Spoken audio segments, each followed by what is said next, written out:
Kris Duflo started raising hogs in high school to make money to buy a car, running hogs behind his father's cattle. Money was made, but Kris went on to be a banker and then worked for Spartan Stores. The family built a turkey facility in 1990. In 95, added 4 1,000-head hog finishing barns, and then it was time for Kris to come home and farm. The spring of '97, we started building a 2,500 sow farm, and I was still working for Spartan Stores at the time.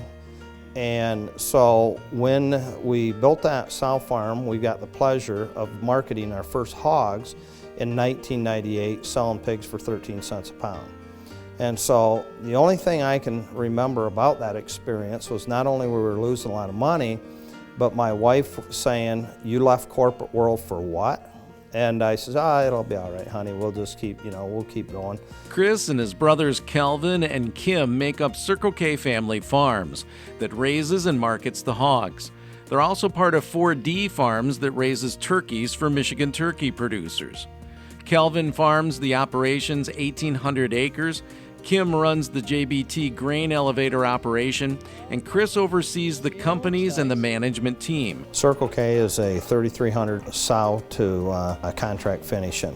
We have 2 company-owned nurseries and 1 contract nursery, and everything else is contract finished production behind it.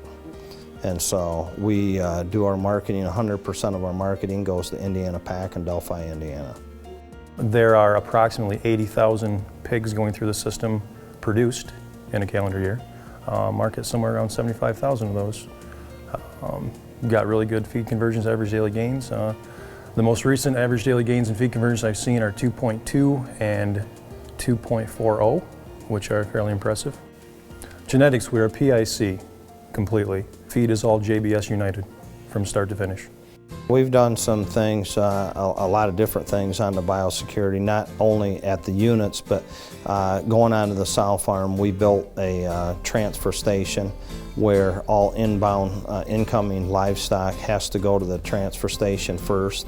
We call one end of the transfer station the dirty side, the other end the clean side before they move on to the site. The other biosecurity things, there's the footwear and the coveralls and color-coded boots. If you go outside the units, you can't wear this color boot, you can't go back in without showering in.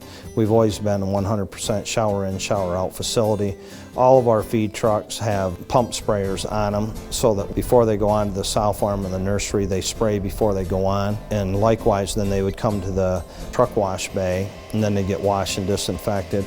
And then from the finish standpoint, we go out of our way to protect the sow herd in the nurseries. And so we have one of our trucks, feed truck, is dedicated pretty much doing the sow farm and the nurseries early in the week, and they can go to finish at the end of the day, but they can't go from a finish back onto the sow farm in the same week. We broke with PED on March 10th of 2014. And so we ended up, and the credit really goes to our management staff and the veterinarians that we work with, because they had seen enough of it and knew what was going on. And so we took no prisoners. We went at it really aggressively basically through a feedback system to expose the animals as quick as we could. We immediately weaned off a lot younger animals, and Jake Vance, who was in charge of our nursery production, he was starting 6 and 7 pound pigs. And so it could have been more devastating than it was under a different management team that we have the luxury, my brothers and I, have to work with, because really they saved a lot of pigs that never would have been saved. Kris has been married to wife Kim for 30 years with 2 daughters, both Michigan State grads. Nina is a small animal vet in Big Rapids, and Ellie a registered nurse in Lansing. The whole family enjoys hunting and fishing and just being outdoors.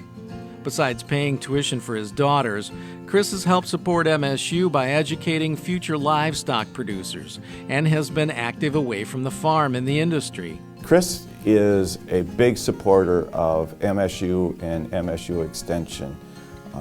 He would make sure that the Circle K Farms was available for both research projects. Roy Kirkwood and Barb Straw both had projects out there.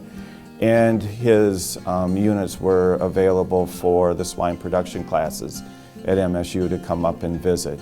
He spent many years on the MPPA Board of Directors. He was active in Farm Bureau at both the state and local level.